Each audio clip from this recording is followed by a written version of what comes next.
ប៉ុន្តែល្មមគួរសមច្បាស់នៅក៏ប៉ុន្តែកុំភ្លេចជួយ Subscribe YouTube ខ្ញុំម្នាក់មួយផងណាអ្នកស្រីទោះបីពោះធំមិនក៏ត្រូវតែមកចូលត្រូវដែរតែនិយាយចឹងណាមិនទម្រុនទម្រាយដូចអ្នកក្រុងទេបាទលេខតាណាត្រូវជ្រុតក៏នេះគ្រប់អីនោះ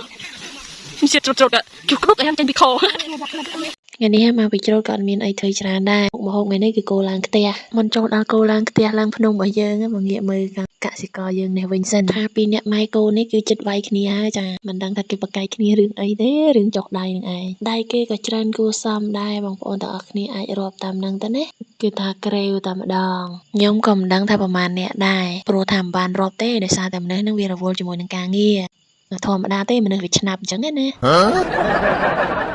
នៅខេត្តនៅស្រុកភូមិអ្នកផ្សេងគេអត់ដឹងទេតែសម្រាប់នៅស្រុកភូមិរបស់ខ្ញុំគឺនៅរក្សាទំនៀមទម្លាប់ប្រពៃណីប្រើកម្លាំងមនុស្សដដែលមិនថាអ្នកតូចអ្នកធំដូចជាក់ស្ដែងបែបនេះអញ្ចឹងជាក់ស្ដែងនៅបងប្អូនទាំងគ្នាបានឃើញអញ្ចឹងបងស្រីម្នាក់នេះគឺគាត់ពោះធំថាទៅអ្នកស្រុកភូមិខ្ញុំបងប្អូនទាំងគ្នាជាពិសេសគឺបងប្អូនស្រីដូចគាត់អញ្ចឹងគឺធ្វើការទួលតែនឹងកើតទៅឈប់យើងអត់ត្រូវការចាំបាច់ប្រើកម្លាំងម៉ាស៊ីនទេណាមួយវាអត់មានផងប៉ុន្តែបើថាមានជឿនលឿនដូចខេត្តដូចស្រុកភូមិគេក៏យើងពឹងផ្អែកទៅលើម៉ាស៊ីននឹងឯងតែឥឡូវយើងប្រើកម្លាំងមនុស្សសិនទៅកម្លាំងញើសឈីដូចគេនិយាយថាកម្លាំងទឹកញើសណានិយាយរួមទៅគឺខាងស្រុកភូមិខ្ញុំគឺប្រើកម្លាំងតែម្ដងធម្មជាតិសុទ្ធសាធដោយបងប្អូនអ្នកគ្នាបានឃើញយ៉ាងស្ដែងអញ្ចឹងគឺប្រើកណ្ដៀវច្រូតគួរណាដែលស្រូវនឹងឡើងថ្លៃឲ្យគ្នាបន្តិចទៅអត់ទេនិយាយពីថាធ្លាក់ថ្លៃក្ដុបដូចនៅអ្វីដែលដើមវីដេអូមិញណាហ្នឹងហើយបែបហ្នឹងខ្ញុំខំថតផ្សព្វផ្សាយគេលោកស្រូវបានឈ្មោះនឹងវាឡើងថ្លៃឲ្យប៉ុន្តែម្នាក់មិនគ្រប់ត្រទេតែយ៉ាងហោចណាស់ក៏បាន fan ខ្ញុំម្នាក់ដែរនេះឃើញរូប comment ឡាជាផងនេះចាំស្ដាប់សម្ដីរបស់គាត់ហើយប៉ុណ្ណាឃើញរូបក៏ចាំជួប comment ផង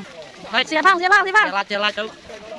តួមតិភាគច្រើនមិនគ្រប់ត្រតែយ៉ាងហោចណាស់ក៏នៅមានម្នាក់គ្រប់ត្រដែរអញ្ចឹងហើយបងប្អូនអរគ្នាកុំល្អូថាស្រូវធ្លាក់ថ្លៃមកពីបងប្អូនអរគ្នាប្រើទូរស័ព្ទនៃអត់ប្រយោជន៍ខ្លាំងពេកមើលតែរឿងអូទៅ Facebook ព័ត៌មានជាតិក៏មិនមើលដែរហើយដល់ពេលស្រូវធ្លាក់ថ្លៃចុះថោកដឹបចាប់ដើមនាំគ្នានិយាយហើយថោកម្នាក់អូនិយាយពីល្អូអត់លុយបង់ធនាគារចុះទូរស័ព្ទមានទុកទៅអីក៏មិនថតផុសទៅផ្សព្វផ្សាយទៅដើម្បីឲ្យគេដឹងណឃើញអត់គ្រាន់តែមាន content creator មួយចំនួនណាបើពួកគាត់មិនថតទេពួកគាត់មិនផ្សព្វផ្សាយទេអូមិនមានឈ្មោះដតេឬបុគ្គលល្បីគាត់មកជួយទិញស្រូវដែរទៅខេត្តគេផ្សេងគេឲ្យក្នុងតម្លៃ 1000 រៀលហើយតែសល់តែយើងទេចាចាំកាលទៀតអីទេcontrol យើងបងប្អូនអរគ្នាដោយសារតែខ្ញុំអត់មានស្រូវលក់គេផងខ្ញុំចេះថតឲ្យទៅឥឡូវមកបង្វែរររឿងខ្ញុំវិញម្ដងបន្ទាប់ពីការច្រូតហើយអញ្ចឹងយើងរកអីបើកម្លាំងតិចទៅពីព្រោះថាវីតាមីន C កាល់ស្យូមនឹងចាញ់អស់ហើយណែនេះណែអ្នកអង្គុយចាំហូបចារងាក់គេយកចានចាំស្រេចទៀតហ្នឹងគេថា 3-4 គ្រួសារមកហើយមកហូបគោឡើងភ្នំ